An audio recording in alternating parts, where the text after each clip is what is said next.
All right, as the battle that we're fighting here against the virus rages in the U.S. and around the world, our adversaries, China, Russia, and Iran, are taking advantage of the global pandemic to weaken Western democracies and disinformation against us. Let's bring in the four-star general, senior strategic military commander, General Jack Keane. General, what is Russia and China do on the intelligence end to hurt us? Yeah, well, let me first say all three of these countries are certainly exploding COVID-19 at our expense. But none of their activities are putting us on a path to major confrontation. I want to assure our audience about that.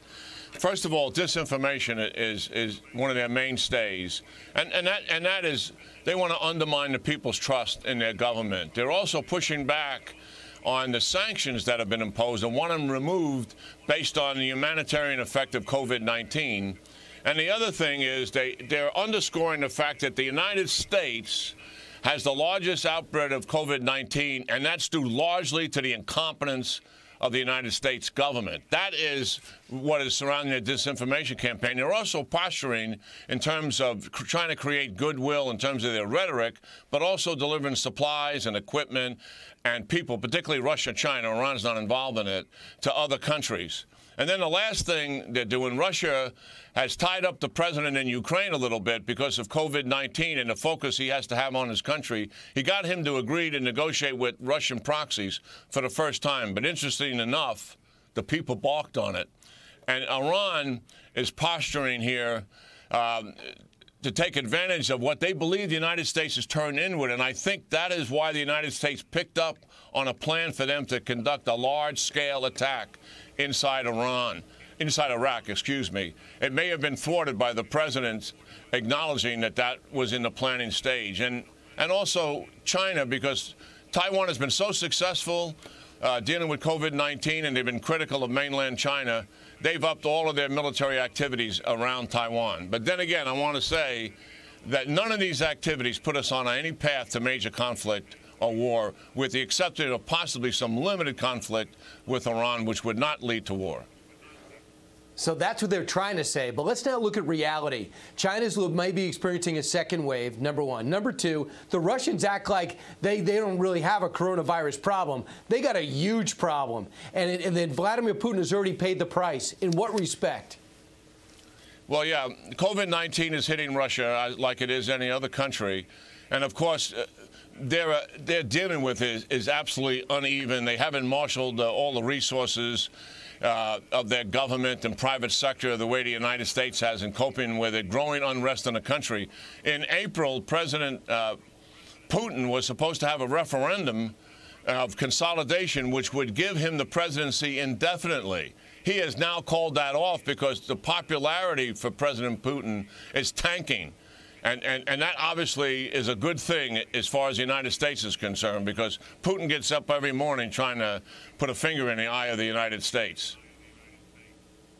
The other thing is Iran is saying, hey, world, have the U.S. release the sanctions. We're getting killed here by the coronavirus. Should we?